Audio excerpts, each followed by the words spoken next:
오늘은 수요일입니다. 10월 7일에 피투게더 영상 큐티와 함께 하시겠습니다. 큐티의 목적은 하나님의 인도를 받는 데 있습니다. 하나님께서는 공동체를 통해서 하나님의 뜻을 보여줄 수가 있습니다. 그 공동체가 가정이나 믿음의 교회 봉사단체일 수 있습니다. 내가 소망하는 일이 하나님의 뜻이라면 그 공동체 구성원들이 기쁘게 동의할 것입니다. 만일 그렇지 않으면 때를 기다리는 것이 옳습니다.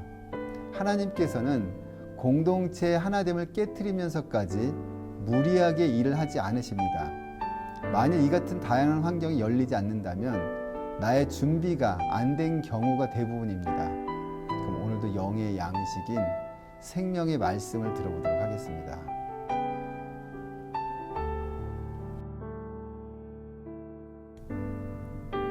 오늘의 말씀은 결혼 제도의 참 의미, 마가복음 10장 1절에서 12절까지입니다. 예수께서 거기에서 떠나 유대 지방으로 가셨다가 요단강 건너편으로 가셨다. 무리가 다시 예수께로 모여드니 그는 늘 하시는 대로 다시 그들을 가르치셨다. 바리새파 사람들이 다가와서 예수를 시험하여 물었다. 남편이 아내를 버려도 됩니까? 예수께서 그들에게 대답하셨다. 모세가 너희에게 어떻게 하라고 명령하였느냐? 그들이 말하였다. 이혼 증서를 써주고 아내를 버리는 것을 모세는 허락하였습니다. 그러나 예수께서는 그들에게 말씀하셨다. 모세는 너희의 완악한 마음 때문에 이 계명을 써서 너희에게 준 것이다. 그러나 하나님께서는 창조 때로부터 사람을 남자와 여자로 만드셨다. 그러므로 남자는 부모를 떠나서 자기 아내와 합하여 둘이 한 몸이 된다. 따라서 그들은 이제 둘이 아니라 한 몸이다. 그러므로 하나님이 짝지어 주신 것을 사람이 갈라놓아서는 안 된다. 집에 들어갔을 때에 제자들이 이 말씀을 두고 물었다. 예수께서 그들에게 말씀하셨다. 누구든지 아내를 버리고 다른 여자에게 장가드는 남자는 아내에게 간음을 범하는 것이요.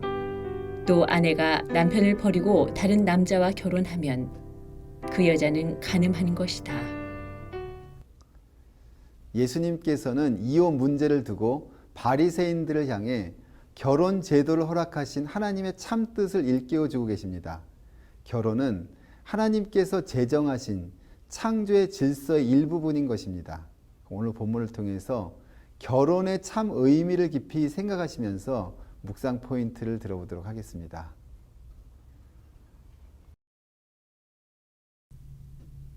오늘의 묵상 포인트. 예수님은 요단강 건너편에 모여든 무리를 가르치고 계셨습니다. 모세가 이혼 증서를 써주고 이혼을 허락한 것은 사람들의 완고한 마음 때문이라고 하셨습니다. 그러나 하나님께서 남녀를 만드시고 결혼하여 한 몸이 되게 하셨으므로 사람이 갈라놓아서는 안 됩니다. 헤롯이나 헤로디아처럼 재혼의 목적으로 한 고의적인 이혼은 간음입니다. 예수님께서는 창세기를 언급하시면서 결혼의 본래 의미를 설명하고 계십니다. 결혼은 하나님께서 제정하신 창조 질서의 일부입니다. 한 몸이 되는 것이 그 본질이기에 사람이 나누어서는 안 됩니다. 그러므로 채워지지 않는 욕망에 이끌려 쉽게 이혼을 택하는 것은 창조와 구속의 섭리를 거스르는 행위입니다. 나는 배우자에게 한 결혼 서약을 잘 지키고 있습니까? 배우자와의 관계 및 결혼 생활을 위하여 기도합시다. 오늘의 말씀인 마가복음 10장 1에서 12절까지에서 하나님의 속성과 교훈을 찾아보도록 하겠습니다. 1절 예수께서의 빨간색으로 동그라미를 하시고 밑줄을 그어보도록 하겠습니다. 1절 예수께서 거기에서 떠나 유대 지방으로 가셨다가 요단강 건너편으로 가셨다.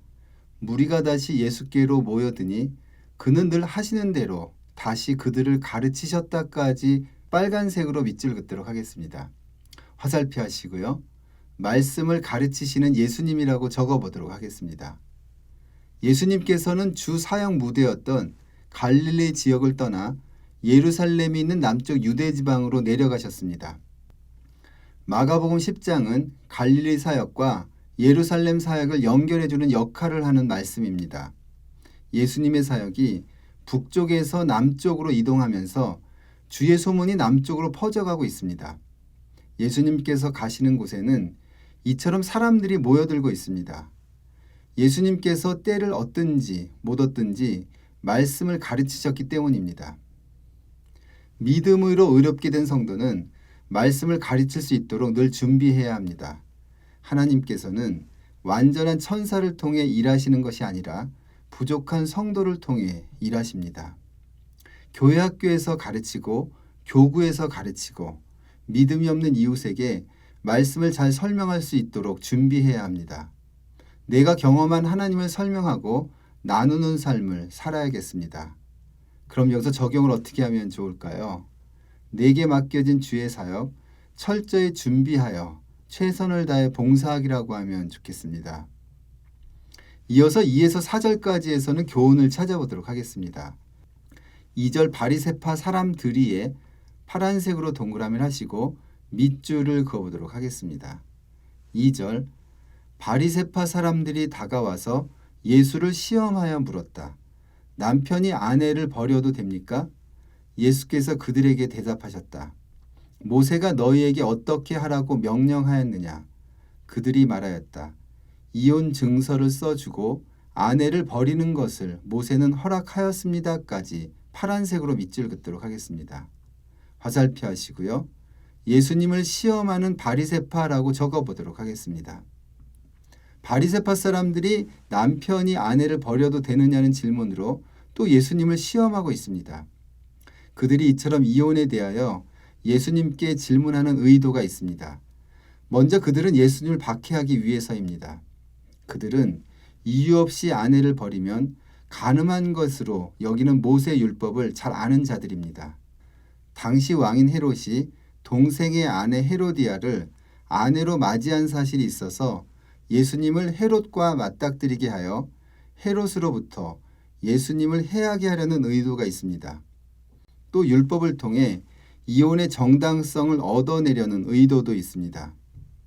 기독교 교리는 이성으로 이해하기 어려운 부분이 있습니다. 성경 말씀은 오직 믿음이 바탕이 되어야 이해가 됩니다. 당신은 말씀을 순전히 믿으십니까? 그럼 여기서 적용을 어떻게 하면 좋을까요? 말씀을 읽고 묵상할 때 믿음 주시고 지혜 주시도록 성령님께 기도하기라고 하면 좋겠습니다. 다음은 5에서 9절까지에서는 하나님의 속성을 찾아보도록 하겠습니다. 5절 예수께서 는에 빨간색으로 동그라미를 하시고 밑줄을 그어보도록 하겠습니다. 5절 그러나 예수께서는 그들에게 말씀하셨다. 모세는 너희의 완악한 마음 때문에 이 계명을 써서 너희에게 준 것이다. 그러나 하나님께서는 창조 때로부터 사람을 남자와 여자로 만드셨다. 그러므로 남자는 부모를 떠나서 자기 아내와 합하여 둘이 한 몸이 된다. 따라서 그들은 이제 둘이 아니라 한 몸이다. 그러므로 하나님이 짝지어 주신 것을 사람이 갈라 놓아서는 안 된다까지 빨간색으로 밑줄 긋도록 하겠습니다. 화살표 하시고요. 결혼제도의 참 의미를 말씀하시는 예수님이라고 적어보도록 하겠습니다. 예수님께서는 모세가 이혼법을 정한 것은 사람들의 완악함 때문이라고 말씀하고 있습니다. 그런데 그들은 자신들의 완악함을 인정하지는 않고 오히려 이혼을 합법화하여 당당하게 쉽게 이혼하려는 의도가 있습니다. 그러나 예수님께서는 하나님께서 정하신 결혼의 의미를 설명하고 계십니다. 아담과 하와를 창조하신 하나님은 인간이 절대적인 존재가 아니기 때문에 결혼이라는 제도를 통해 서로 협동과 봉사하며 살도록 하셨습니다. 따라서 부부가 된다는 것은 가정의 탄생을 의미합니다. 부부는 성적, 인격적 결합을 통해 신뢰와 봉사 그리고 서로 헌신의 삶을 통해 주의 나라를 이루어야 합니다. 따라서 이혼이라는 제도나 증서를 통해 쉽고 당당하게 서로 갈라서면 안 된다는 교훈을 줍니다. 그럼 여기서 적용을 어떻게 하면 좋을까요? 내게 허락하신 결혼과 가정에 대하여 하나님의 섭리와 의도 묵상하기라고 하면 좋겠습니다. 이어서 10에서 12절까지에서도 하나님의 속성을 찾아보도록 하겠습니다. 11절 예수께서의 빨간색으로 동그라미를 하시고 밑줄을 그어보도록 하겠습니다. 10절 집에 들어갔을 때에 제자들이 이 말씀을 두고 물었다. 예수께서 그들에게 말씀하셨다. 누구든지 아내를 버리고 다른 여자에게 장가드는 남자는 아내에게 간음을 범한 것이요. 또 아내가 남편을 버리고 다른 남자와 결혼하면 그 여자는 간음한 것이다까지 빨간색으로 밑줄 긋도록 하겠습니다. 화살표 하시고요. 이혼과 재혼에 대하여 교훈하시는 예수님이라고 적어보도록 하겠습니다. 유대인들은 율법을 핑계 삼아 이혼을 정당화하려고 했습니다. 율법에 근거하여 이혼 증서를 주고받으며 부인을 버리는 일이 흔하게 있었던 것 같습니다. 당시 로마는 도덕적 수준이 높았습니다. 그런데 헬라 문화가 들어오면서 도덕적 타락이 시작되었습니다. 예수님 당시는 그 정도가 극에 달하여 성적 타락이 폭발 일보 직전이었습니다. 예수님께서는 이러한 상황에서 하나님의 창조 질서에 근거한 새로운 윤리와 결혼관을 말씀하셨습니다. 남자는 성적인 만족감 때문에 아내를 버리거나 이에 아내는 남편에게 먼저 이혼을 요구하는 것은 옳지 않은 일이라고 설명하고 있습니다.